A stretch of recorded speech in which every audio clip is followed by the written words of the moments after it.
नमस्कार दोस्तों, आज मैं आपको बताने वाला हूँ इतिहास के सबसे बड़े धोखे की कहानी, जिसे सुनकर आपके रोंगटे खड़े हो जाएंगे।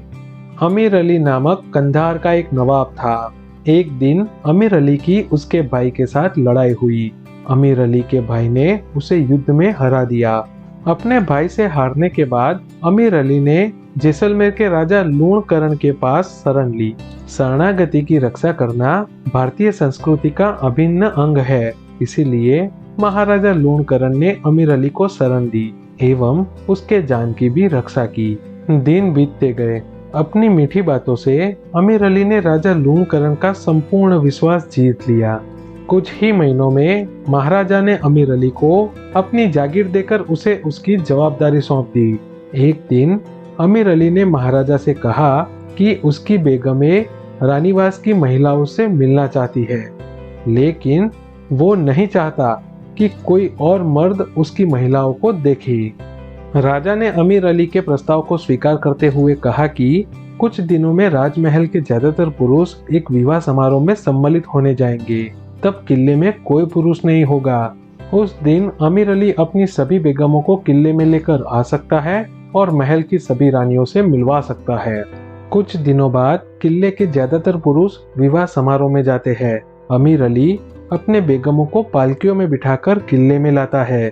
जब अमीर अली के द्वारा लाई गई महिलाओं की पालकियां किले के प्रथम द्वार को पार कर रही होती है, तभी वहां उपस्थित एक सैनिक को उन पालकियों पर शक हो जाता है और वह सभी पालकियां रुकवा के उनकी तलाशी लेने का आदेश करता है। अमीर अली सैनिक को बहुत समझाने की कोशिश करता है कि राजा के आदेश पर ही वो पालकियां किले में ले जा रहा है, फिर भी सैनिक उसकी एक भी बात नहीं सुनता। सैनिक जैसे ही दूसरे सैनिक को पालकियां तलाशने का आदेश देते हैं, तभी पालकियों के अंदर बैठे सिपाही अमीर अली के आदेश पर बाहर निकलते हैं और किले पर हमला कर देते हैं।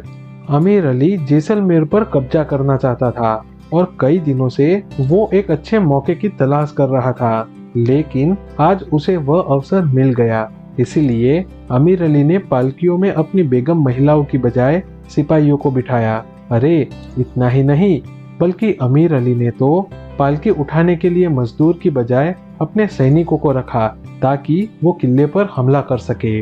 अचानक हुए इस हमले की खबर जैसे तैसे किले के अंदर पहुंच गई। सबको पता चल गया कि अमीर अली ने बहुत बड़ा धोखा किया है। राजा को पता था कि किले में सिपाही बहुत कम थे, इसीलिए अमीर अली से जीतना असंभव था। सिपाही कम थे और हार निश्चित थी, तो किले में साका किया गया। पर एक समस्या राजा के सम्मुख आ खड़ी हुई। साके में सबसे पहले जोहर किया जाता है, जिसमें महिलाएं अग्नि स्नान कर लेती है। जोहर पूरे विधि विधान द्वारा किया जाता है, पर अब जोहर करने का समय नहीं बचा था। दुश्मन किसी भी वक्त किले में प्रवेश कर सकता था। तभी महिलाओं ने कहा कि उन्हें तलवार से काट दिया जाए।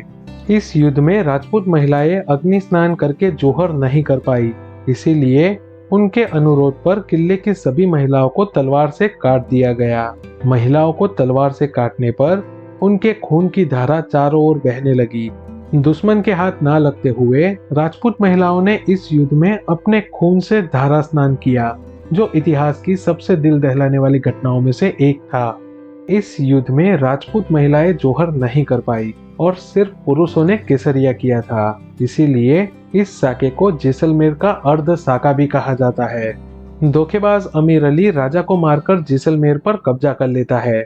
जब ये खबर राजकुमार मालदेव भाटी तक पहुंचती है, तो वो तुरंत अपनी सेना के साथ जैसलमेर पर चढ़ाई करते हैं और अमीर अली का माथा धड़ से अलग करके उसे मौत के घाट उतार देते हैं एवं जैसलमेर पर पुनः कब्जा कर लेते हैं। यदि आपको हमारा यह वीडियो अच्छा लगा है, तो हमारी चैनल को सब्सक्राइब कीजिए। जय श्री राम।